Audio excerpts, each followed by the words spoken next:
Idol, amoy nabubulok na po ba ang inyong pechay at hindi na po ba kayo kinakain ni Mister?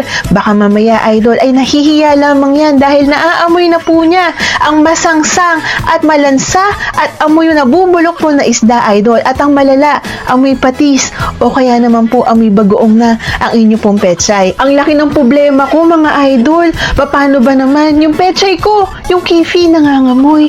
Ang baho, Idol, malansa, tapos masangsang. Paano nakakailang hugas na ako? 10 hugas kada banyo ko. Pero bakit ganun nangangamoy pa rin ang aking kipay? Teka, napanood ko na to eh. Commercial to eh. Commercial to ni Ate Nix. Kilala niyo ba yan? Si Keep on beating the sides of my body. You know my hips don't lie, I'm starting to feel.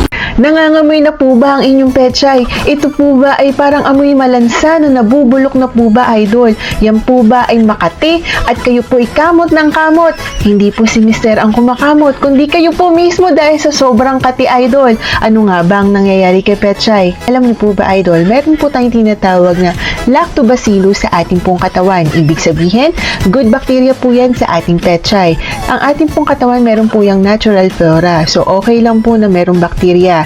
Minsan po, defense mechanism na rin po natin yan para po maprotektahan ng ating katawan. Alam niyo po ba, meron po tayong natural lactobacillus na maaari mo pong gamitin para po makatulong dito kay pechay. Lalong-lalo na kapag sobrang nangangamoy na po yan at sobrang napakabaho na, Idol. Nahihiya ka na po kay Mister o sa inyo pong partner dahil po ito'y masangsang at kahit anong hugas mo po, ay bakit palagi pa rin pong nangangamoy ang inyong pechay. Meron po tayo ditong po yung EcoBag, Idol. Ito po yung tinatawag po natin. Ito po ay FDA approved.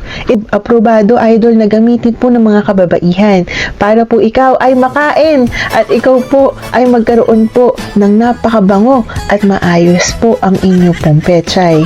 Yan na yata ang solusyon ng mga kababaihan para magkaroon ng mabango at masarap-sarap na pechay. At alam nyo po sa inyong sarili, Idol, na kahit anong hugas mo po at kahit ano pong kaukaw mo dyan, Idol, at nangangamoy pa rin siya na nangangamoy. Umaalingasaw na, Idol. Sumisimoy na po sa hangin, Idol, yung amoy po ng kalansahan ng inyo pong pechay.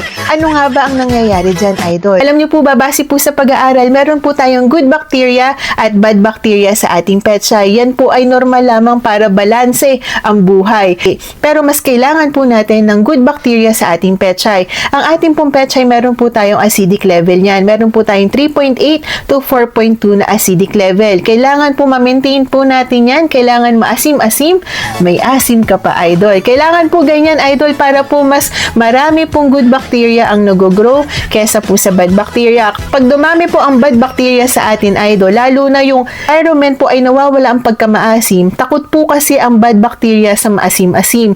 Kapag nawawala po yan, Idol, at tumataas po yung alkaline pH level natin, ang nangyayari dyan, Idol, mas dumadami po yung bad bacteria sa ating pong pechay at kumukonti itong si good bacteria, yung lactobacillus po natin. Kapag nangyari yan, dyan na po magkakaroon ng sobrang malansa. Yan po yung nangangamoy na nabubulok po na inyong pechay. Yan po, Idol, ay ayaw po natin. Itong ating pechay, konting galaw, konting kilos, ay umaalingasaw at talagang sumisimoy sa hangin at naaamoy ni Mister. Ikaw po ba'y nahihiya kapag po kayo ay magkatabi at ikaw po ba ay hindi na po nakakain? Malungkot na po ba ang inyong bembang, Idol, dahil bitin ka at kulang na kulang sa kain po ni Idol? Huwag ka po mag-alala, Idol, dahil meron na po tayong solusyon dyan. Meron po tayong EcoBag. Ang EcoBag po, ito po ay probiotic. Wow, parang yogurt lang, Idol. Probiotic para po kay pechay. Para po mas mag-grow yung good bacteria sa ating pechay.